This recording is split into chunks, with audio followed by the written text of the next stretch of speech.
Hello, my New Year ducklings. I've been a bit sick.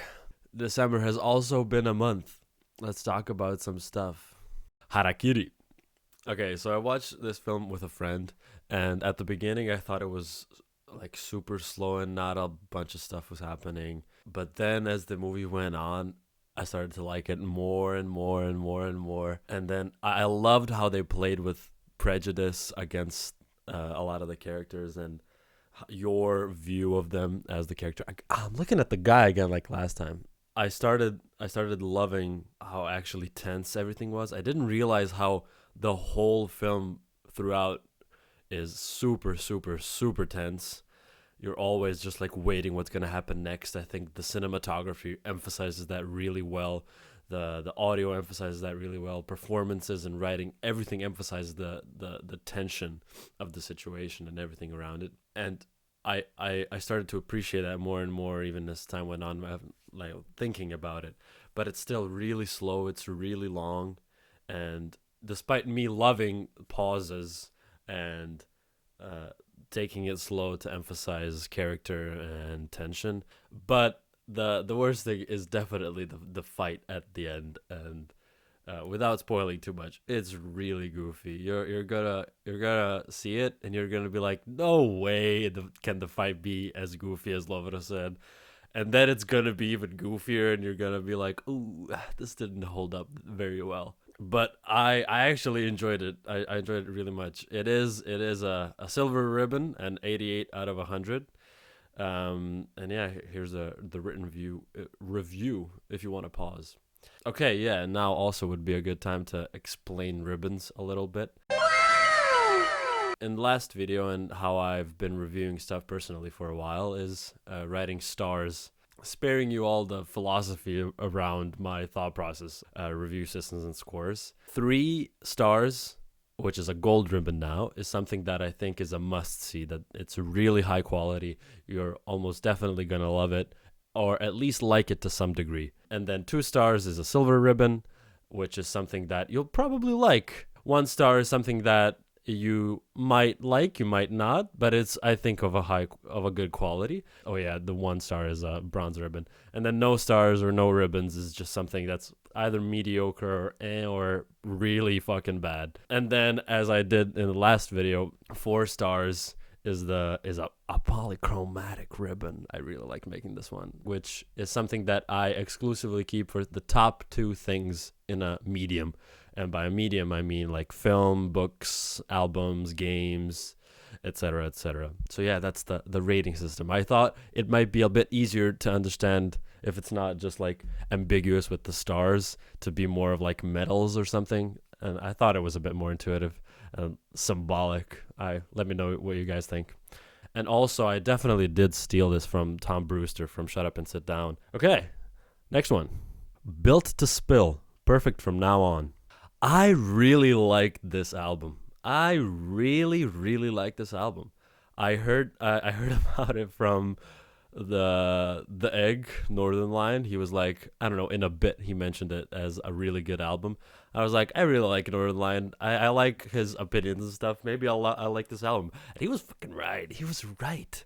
It's something, I totally think of it as some kind of mix between like Sufjan Stevens and American football and like post rock in general. Like, not fully like Godspeed You Black Emperor, but like it's not as far away from it as something that like this might be.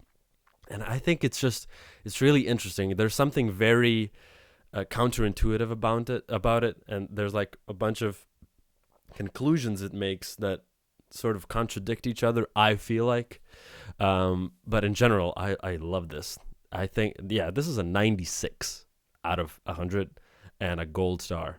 This is like, I sort of think everything above 95 as being some form of a 10 out of 10.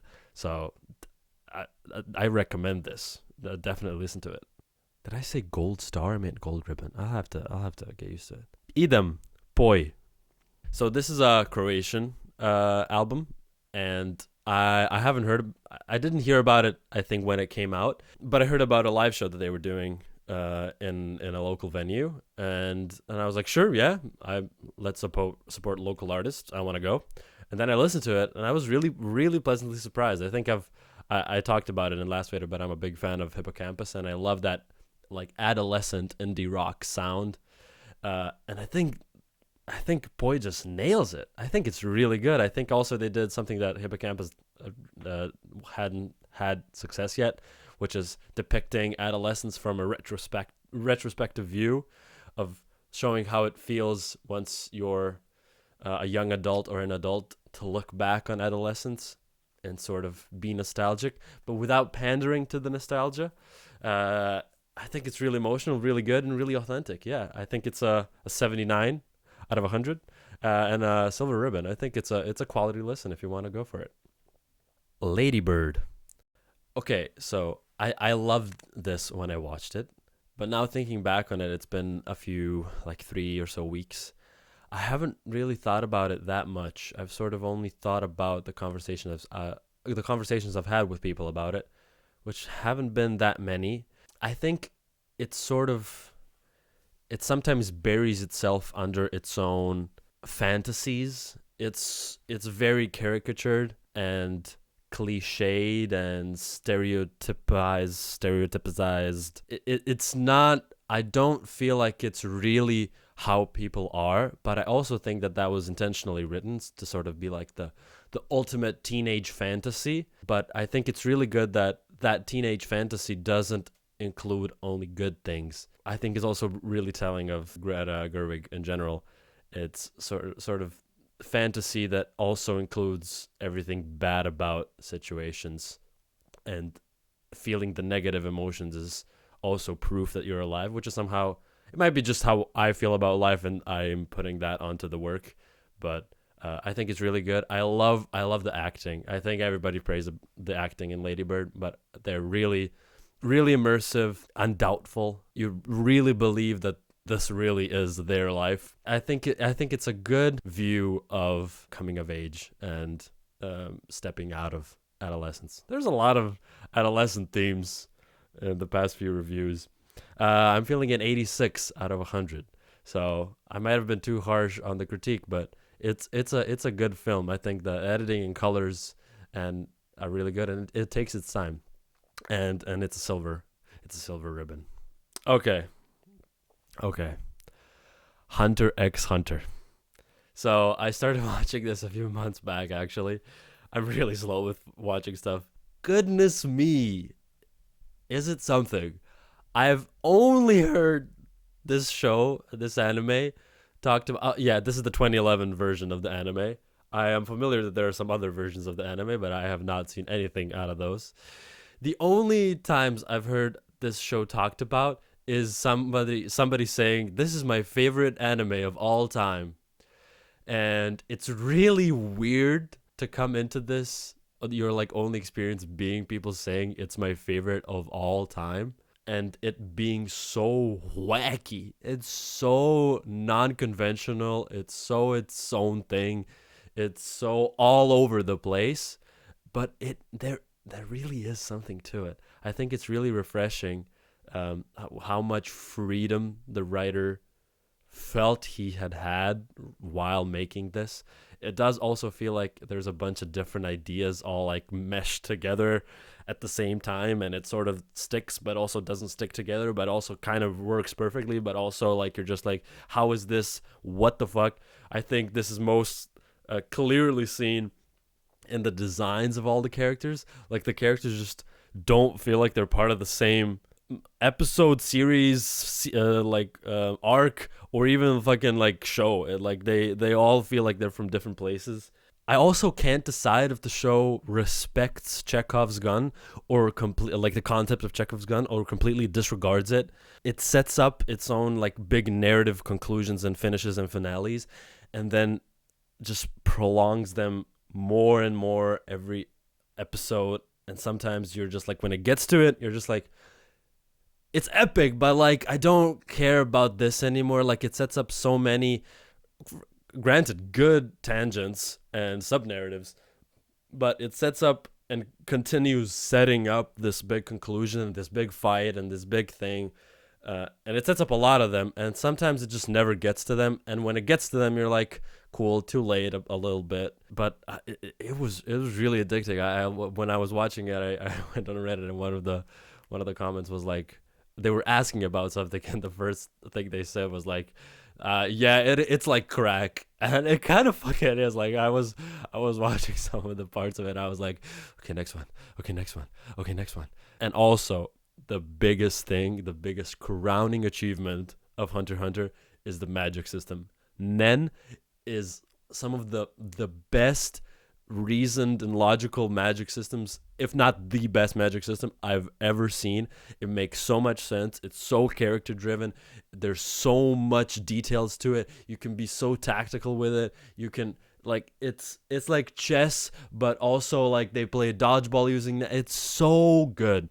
It's really good. It's really fun to see. It sort of taps into that Pokemon-esque catching all of the characters and seeing what their abilities are.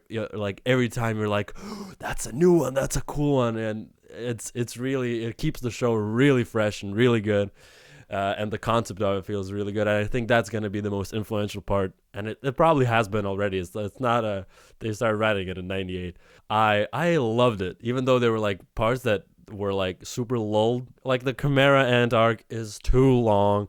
If you cut 30 episodes out of it, it would still be a bit too long, but it would be better. I think the Greed Island arc is kind of boring. It also doesn't feel stylistically connected to the show. But the York New arc, the York New arc is it's like one of the best arcs I've ever seen on TV ever. Is so sexy, it's so tense, it's so brutal, it's so in your face, it's so baby, I love it. For like a quick rundown, I'm not gonna give ribbons to all of the arcs, but here are all of the arcs. My ratings for all of the arcs. I definitely think York New is the best one. 98, it's a 9, dude. The character designs in the election arc are really cool. I said the character designs are great. So yeah, it's a 90. It's a 90. It's a golden ribbon. It's a 9. It's really good. It's really good. Oh, and also Condition X Condition from the York New arc, I think is a perfect episode. It's a perfect episode of television. Perfect. Period. Laufey, Bewitched. I think this one's really cute. I think it's refreshing in today's landscape. I think it's really emotional and really pretty and really delicate.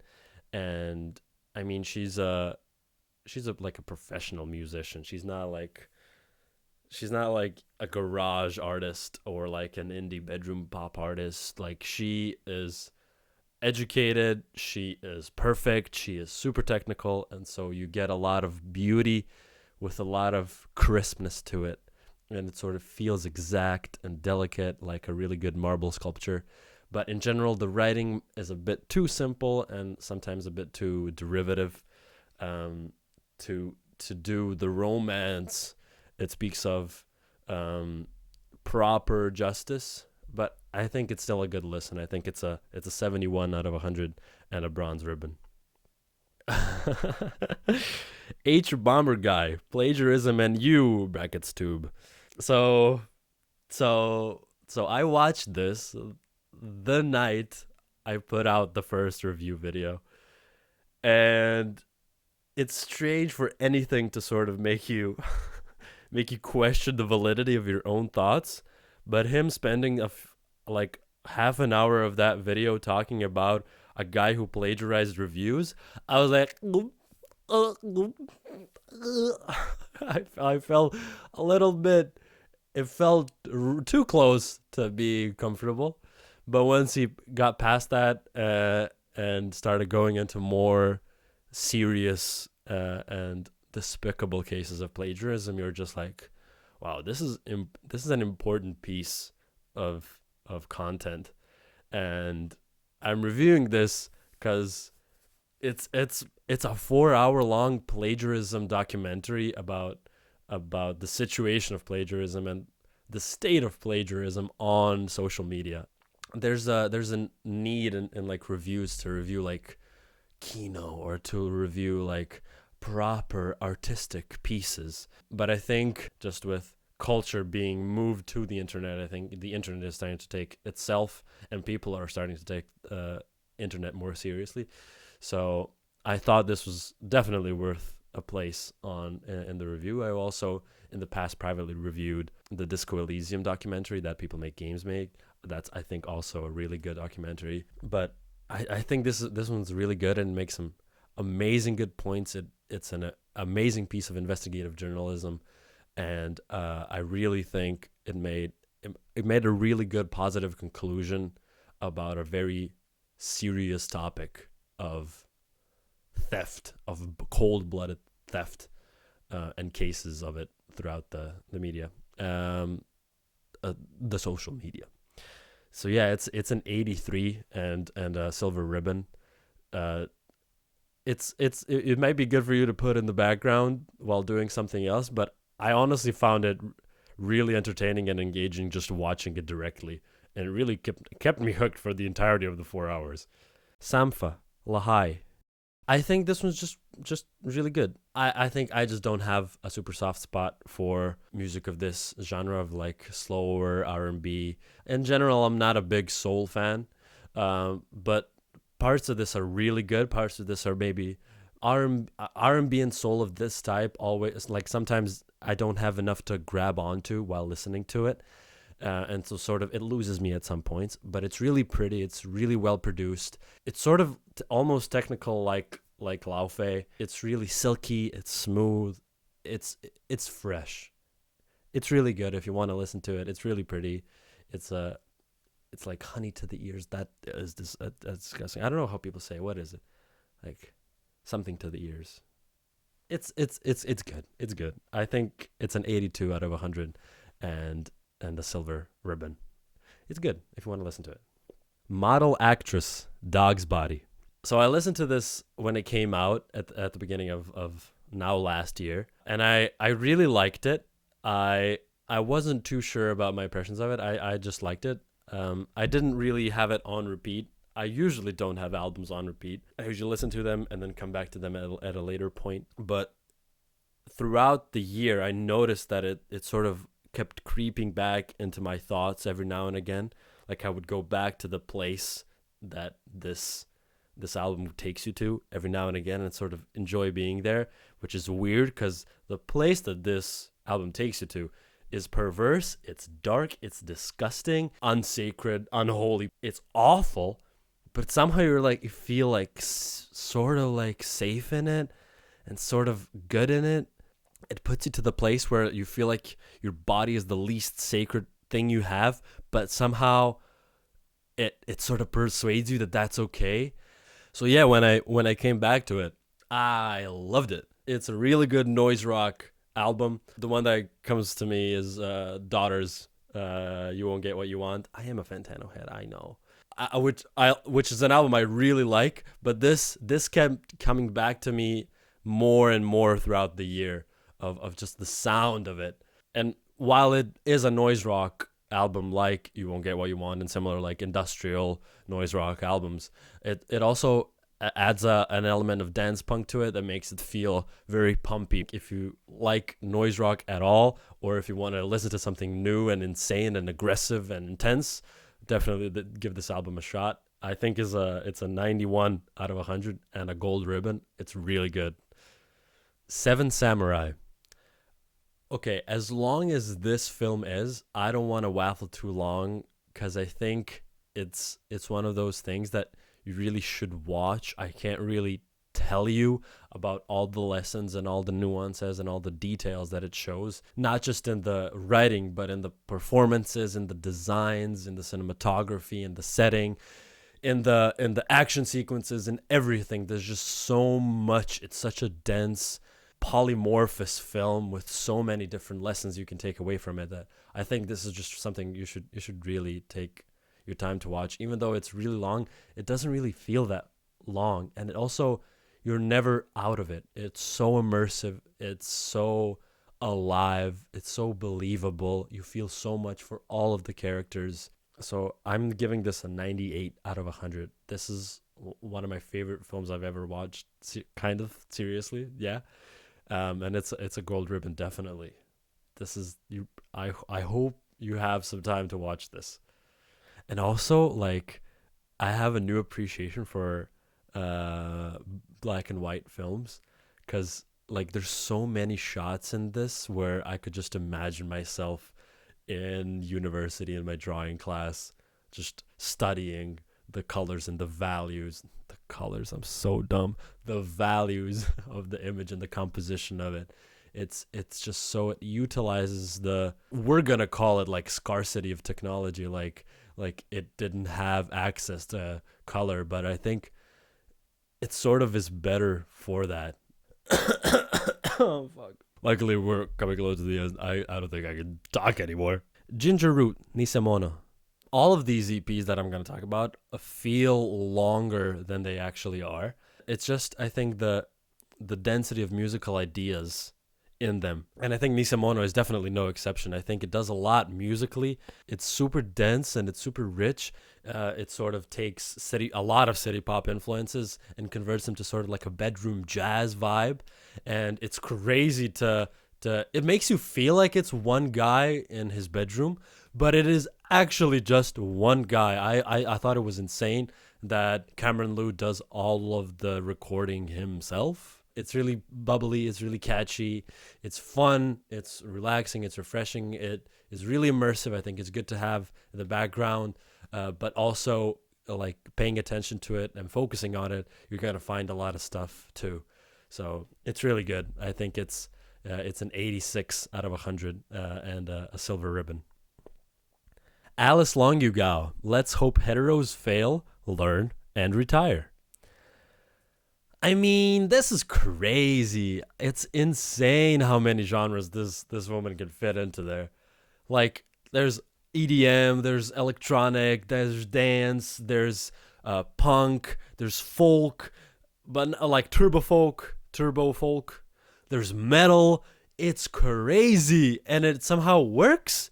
And like, even on top of all that, like experimental musical menagerie, and like I don't want to say orgy, but it kind of is an orgy of genres. There's like a lot of really interesting sign of the times, like lyrics. It's a really good snapshot of LGBT culture as it is now, and how LGBT culture fits into the wider culture narrative in general, and how that culture narrative fits into the times we're living in now. I mean, there's a song on this EP where she's literally screaming climate change. So like, I think it's a valuable listen, to say the least, even though it might be a bit too intense and definitely not for everyday listening.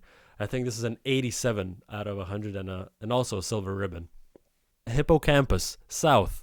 You already know I love Hippocampus and that adolescent feels, but South is an EP that I think it's their second EP that they ever made, or no, I think it's their third EP that they ever made, which came before Landmark and Bambi and all of that jazz. Not jazz, but you know what I mean. And it's really interesting how their sound sort of evolved. I think it did, looking back on it, it did become slowly more pop and more pop and more pop, which ultimately, like looking back on LP3 now, did hurt the band's integrity to a degree. But this early stuff is really genuine. It feels genuine. I like that they wear their influences on their sleeves. It's sort of close to what I was talking about for Built to Spill. It has that American football, Northwest, Midwest emo influences. Also has that little bit of math rock, which I think is also from a similar region as Midwest emo. It sort of comes from a similar place, but it's so fresh and it's so indie rock. There's a lot of emotion that went into this and that comes out in the performance. I think it's also quite technical. They're all really tight. They're really groovy. They stick together. Their chemistry is really on point for them, for this coming that early in the in the band's discography. So I really enjoyed coming back to this, and I found more stuff to latch onto and to notice and to feel, and it was just, I felt like I could. It's a breathing album. I don't know how to say it. It's like, it's relaxing even though it's emotionally intense. It's sort of revitalizing, I think is the word. So I'm also gonna give this an 87 out of 100 and a silver ribbon. I really liked it. And that's it for December. Boyos and girloyos and my New Year ducklings. I like the term New Year ducklings. I feel like I was thinking about it before making the video, and I was like, what am I gonna call you? And I New Year ducklings. It just has that vibe to it. Anyways, hope you enjoyed it. Hope you liked it. Let me know what you thought about all these stuff, and I hope to see you next month. Yeah. See ya. Bye. Mwah. Okay, let's cut it down.